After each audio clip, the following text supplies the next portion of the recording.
Salut, welcome. So I just thought I would do a little tutorial on how very basics on the Bosu.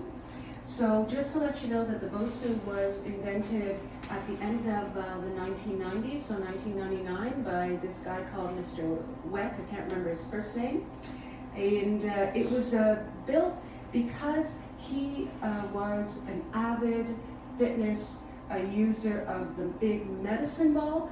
And he sustained an injury, I can't remember if it was knee or hip, okay, il y a eu comme une blessure, ce monsieur Weck-là, et puis il a décidé qu'il voulait continuer son entraînement, alors il a construit comme un demi-cercle, un demi-ballon, and that's how the Bosu was born. Sur le Bosu, là, juste en général, avant d'aller un petit peu plus loin,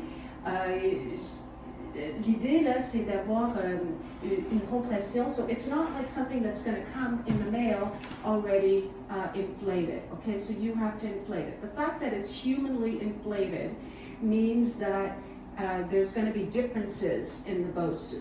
Alors pour commencer là, je vais aller chercher un morceau de papier, un papier. So we have an 8x11.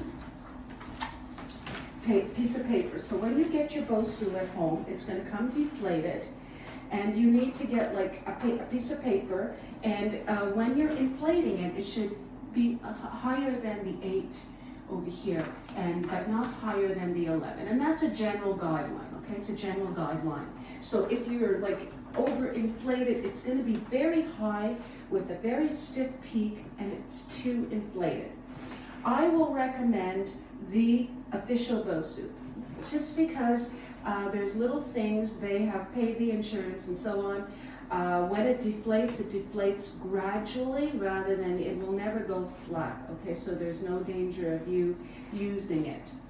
Alors là, votre Bosu, une fois que vous l'avez là, vous allez juste aller sur le top, okay, so you go on top, and then you're going to feel, there should be a little bit of give, all right? If there's no give, there's not really any point of using the Bosu, and it can be dangerous. So this guy, going back to my story with the inventor, when he invented it, he used it for his rehabilitation, but what was super interesting is that the ski team, the Olympic ski team, saw right away that this was going to be a fabulous tool, as well as other athletic sports teams, and they began to use it in their training as well. The fact that you're always on an unstable surface means that everything you're going to do, every exercise you're going to do is going to be harder. Okay, so every exercise will be more challenged. Your squats are harder, your push-ups are harder, your planks are harder. Everything's going to be harder in general, right? Parce que ça donne l'élément, ok, on va avoir toujours cet élément-là de équilibre. So you're going to come on top, and there's a few exercises that you're going to do, but I'm not going to do it today on this tutorial, okay? Ça va être vraiment là juste le début. Bosu, what does that mean? Bosu, both sides up, okay? It's an acronym. It's a really lousy acronym, but it's an acronym for both sides up. Ça veut dire qu'on peut travailler des deux bords, okay? So you can work on this surface, or you can turn it around and work it on the other surface. Now, I would not, okay, and the team that has now taken over promoting the trainings on the Bosu, do not recommend working, or standing particularly, I should say, standing on the other side. C'est contre-indiqué, même si vous voyez les gens dans le gym le faire, là, laissez aller, okay? Because the element of danger is not worth the risk, it's not worth what you're getting back.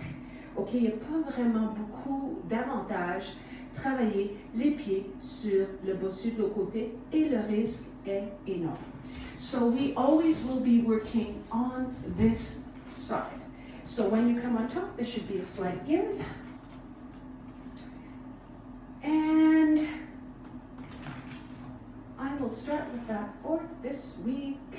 And stay tuned for part 2 of how to work with the Bosu. Ça, c'est vraiment les normes générales. Je vous souhaite une excellente journée. Wait for part 2 coming up next week. Have a great day, everybody.